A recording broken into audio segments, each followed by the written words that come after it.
لن نستسلم ننتصر أو نموت. إننا الأبطال لا نحن الرؤوس إنما للمجد أرخصنا.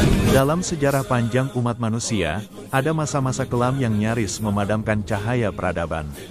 Ada saat di mana kehinaan merajalela, dan kehancuran seolah tak terelakkan. Namun justru di titik paling gelap itulah, cahaya keberanian muncul dari arah yang tak disangka, dari jiwa-jiwa yang ditempa oleh penderitaan, dari hati yang tak pernah menyerah pada takdir. Dia adalah Saifuddin Qutuz. Kisah Saifuddin Qutuz, seorang mantan budak, panglima perang, sultan, dan pahlawan yang mati syahid, satu di antara kisah yang sangat menyentuh perasaan manusia. Kisah itu menjadi saksi mengenai apa yang mungkin dilakukan sejarah terhadap manusia dan apa yang mungkin dilakukan manusia terhadap sejarah.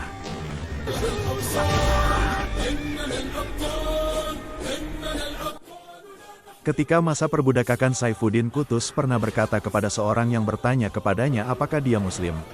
Lalu Saifuddin Qutuz menjawabnya, "Demi Allah, saya ini seorang muslim, putra seorang muslim dan cucu seorang muslim hingga 10 generasi dari leluhurku. Saya adalah Mahmud bin Mamdud, cucu saudarinya Khawarizmi Syah dari dinasti Saljuk. Suatu saat nanti, saya pasti menguasai Mesir dan menghancurkan pasukan Tartar." Tatkala dinasti Saljuk menjadi objek penyerangan pasukan Tartar, akhirnya dinasti itu pun menjadi hancur, dan Qutuz pun termasuk rombongan anak kecil yang dibawa oleh orang-orang Tartar ke Damaskus untuk mereka jual di pasar budak. Setelah itu pasukan Tartar mulai berusaha menghancurkan Khilafah Abbasiyah, yang terjadi pada tahun 656 Hijriah, 1258 Masehi, runtuhnya Khilafah Abbasiyah. Pada awal bulan Safar tahun tersebut, Hulagu memerintahkan serangan umum terhadap kota Baghdad. Di hari keempat dari serangan tersebut dibantai. Penduduk Baghdad pun juga turut dibantai. Jasad-jasad mereka bergelimpangan di seluruh penjuru kota. Pasukan Tartar merobohkan masjid-masjid dan meratakan tempat-tempat pertemuan. Mereka menumpahkan darah hingga mengalir di jalan-jalan. Tragedi berdarah ini terus berlangsung selama 40 hari. Demikianlah, selama 40 hari kota Baghdad tiada hentinya menderita berbagai penghancuran dan pelampiasan nafsu buas hewani. Setelah itu Baghdad berubah menjadi puing-puing berserakan sebagai saksi kekejaman pasukan Mongol. Mereka membakar seluruh gedung yang indah dan menghancurkan perpustakaan-perpustakaannya yang selalu ramai.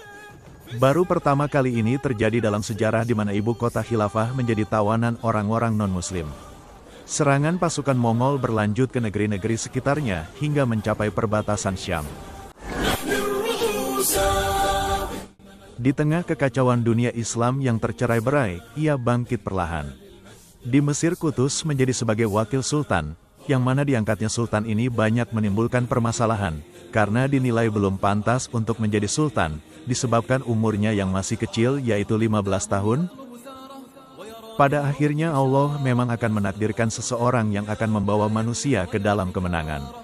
Saifuddin Qutuz duduk di atas singgasana raja di Qalatul Jabal. Orang-orang yang hadir bersepakat untuk mengangkatnya sebagai pemimpin. Karena dia memang tokoh yang paling senior di istana. Sebagai wakil raja sekaligus komandan pasukan, dengan ini, akhirnya Saifuddin Qutuz diangkat menjadi sultan menggantikan sultan.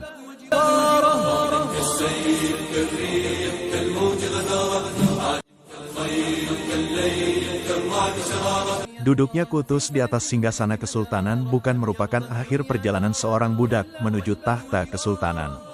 Sultan Al-Muzaffar Saifuddin Qutuz mengokohkan pilar-pilar kekuasaannya di dalam negeri sebelum menghadapi musuh di luar. Dia memulai langkahnya dengan mengganti Perdana Menteri. Saifuddin Qutuz berhasil menjadikan keadaan dalam negeri kondusif dan stabil. Sultan Qutuz segera minta didatangkan 4 orang utusan Tartar. Orang pertama dipenggal di sekitar pasar kuda di bawah Qalatul Jabal. Orang kedua dipenggal di depan gerbang Zuwailah. Orang ketiga dipenggal di depan gerbang An-Nasr. Orang keempat dipenggal di Raidoniyah. Sedangkan kepala mereka digantungkan di gerbang Zuwailah. Raja Al-Muzaffar Qutuz membiarkan utusan yang masih kecil dan menjadikannya sebagai budak.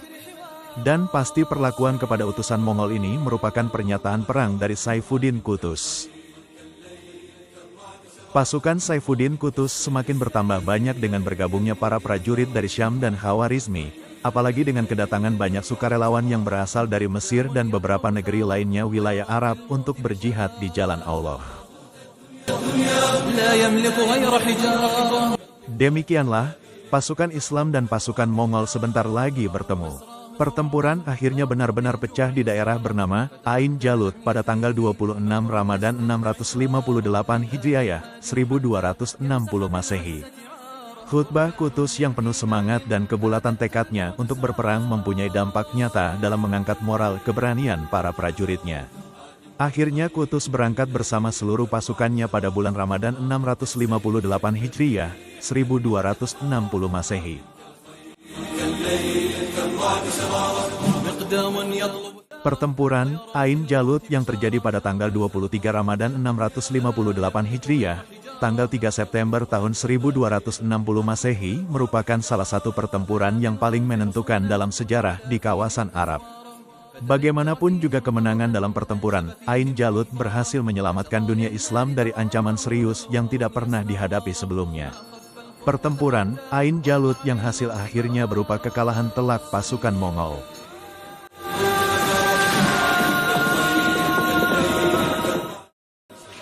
Kemenangan kaum muslimin di bawah komando Saifuddin Qutuz di Ain Jalut seakan menjadi paku terakhir yang dicongkel untuk melepaskan cengkeraman Mongol dari negeri Syam. Kemenangan ini juga menjadi lonceng kematian bagi eksistensi kaum Salibis di negeri ini. Tapi tak lama setelah kemenangan itu, ia justru menemui akhir yang tragis. Dalam perjalanan pulang ke Mesir, Qutuz dibunuh oleh Baibars, panglima yang sebelumnya bertempur bersamanya. Pengkhianatan itu terjadi di Salihiyah, dan Baibars pun naik tahta sebagai sultan berikutnya. Kisah ini mengajarkan bahwa kemenangan besar tak selalu membawa keselamatan.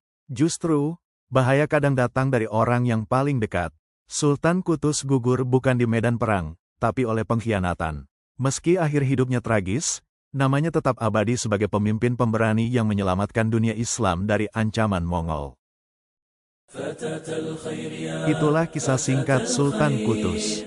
Semoga kita bisa belajar dari keberaniannya, dan jangan pernah lupa, sejarah bukan sekadar masa lalu, tapi cermin untuk masa depan. Wassalamualaikum warahmatullahi wabarakatuh.